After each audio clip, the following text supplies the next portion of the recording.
જય સ્વામિનારાયણ. આપણે સમઢિયાળાના વીરા શેલડિયા એ ગરડા આવ્યા ને ગેલાએ સ્નાન કરવા ગયા, પાછા વળ્યા. ગામડાના ખેડૂ એટલે કોઈ પૂછ્યું, ગેલામાં નાયા? ગઢપુરમાં જે નદી, ગેલો નદી કહેવાય ને, એને ઉન્મત ગંગા પણ કહે છે ને. નાયા? હો, ગામડાના ખેડૂઓ જોજો પણ કે ગંગામાં નાયા? હો, ગેલામાં નાયો ને, માથા બોળ નાયો. શું નાયા? ધૂળ. ગેલા નદીમાં પાણી જ નથી તો શું નાયા? ખોટું શું બોલો? વીરા શેલડિયા કહે, ગંગા આ ગેલામાં પાણી સુકાઈ ગયું છે એટલે કલ્યાણ થોડું સુકાઈ ગયું છે?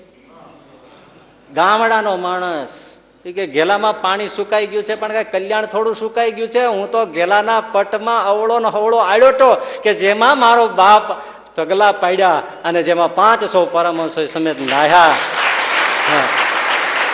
એમાં હું એની રમણ રેતીમાં એ પટમાં આમથી તેમ આમથી જે આલોટો ધન્ય થઈ ગયો. હવે આને તમે જુઓ, આ મહિમા છે.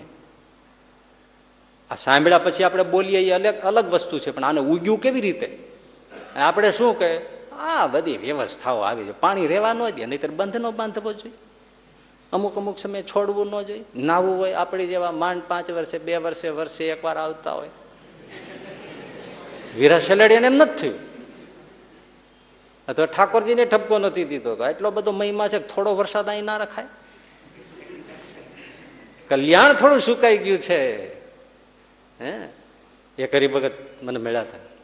એ કે હું વર્ષે, બહુ જાણવા જેવી વાત, અદભુત. એ કે હું વર્ષે 1-2 વાર મારે ગરડા જવાનો પ્રસંગ બને, ક્યારેક વર્ષમાં 3-4 વાર જવાય. પણ સ્વામી, હું જાઉં, રાત રોકાવ અવશ્ય. પછી રાત પડી જાય, લીંબ વૃક્ષની આસપાસ કોઈ ન હોય. સ્વામી, આ પહેરણ કાઢી અને એ લીંબ વૃક્ષના ચોકમાં હું આળો હટું. સ્વામી, હા, જ્યાં સહજાનંદ સ્વામી ખુલ્લે પગે વિચરતા, જીવબા લાડુબા દાદા ખાચર જેવા ભક્તો વિચરતા, 500 પરમહંસોની પંક્તિઓ થતી, સભાઓ થતી. સ્વામી, મારી આંખમાં આંસુ આવી જાય. હું આળો ટૂંકે, ઓહો હો હો, મને એવી અનુભૂતિ થાય, એવી અનુભૂતિ થાય, વાત મૂકી. આને રે પાપ. અને સમજી લ્યો, આ બીજો એક બહુ જ ગુઢાર્થ છે કે જેને આવો મહિમા ગંગાજીનો હોય, જેને આવો મહિમા તીર્થનો હોય, જેને આવો મહિમા લીંબ વૃક્ષ અને દાદાના દરબારમાં હોય, એ જિંદગીમાં પાપ કરી જ ના શકે. આ મોટી વાત.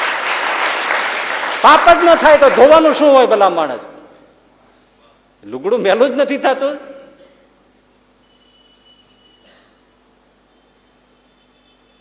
એવી વાત છે. હે, હવે ખાનગી વાત છે. હું જયારે આપણે ગરડા જાય ત્યારે અમારે તો દિવસે જવાનું હોય, રાત રોકાવાનું ઓછું થાય. મારા પોતાની વર્ષની વાત છે. આપણે દંડવત કરીએ લીંબ વૃક્ષમાં, પણ ભાઈ આજે કહી દઉં, આમ હજી સંકોચ થાય છે, પણ આમ દંડવત કરીએ કોઈને ખબર ના પડે. પણ આમ અમારે દંડવત કરો એટલે માથું નીચે નમી જાય ને.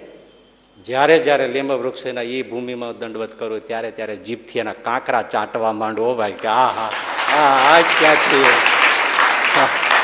ક્યાંથી કોઈને ખબર ન પડે આ શું કરે છે, પણ એ બાપના ચરણ રજ, એ 500 પરમહંસો એ મોંમાં કાંકરા લઈને મમડાવ્યું. વાહ રે વાહ, બીજું કાંઈ તો થતું નથી, પણ આમાં પીડ્યા છે. કૂતરાનો જો આવો મહિમા હોય ને સૂતું હોય એનો, તો આપણે કૂતરું તો નથી પેલા માણસ.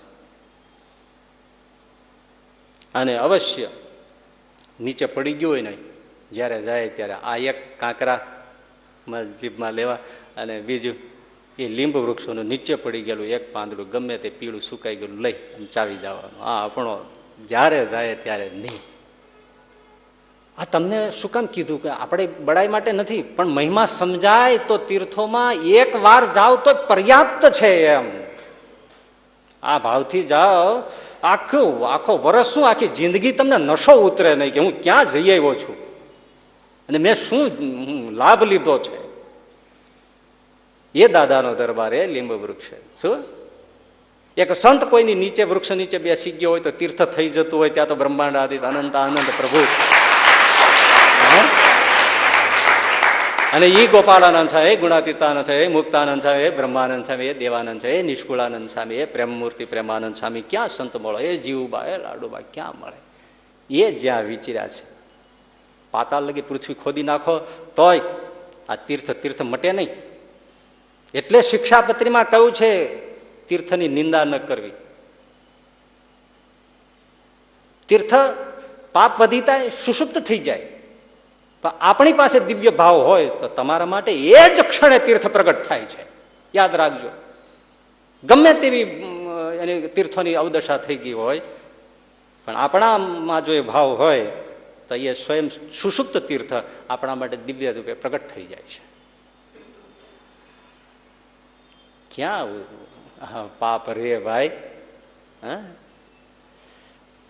હા, મહિમાથી થતું હોય.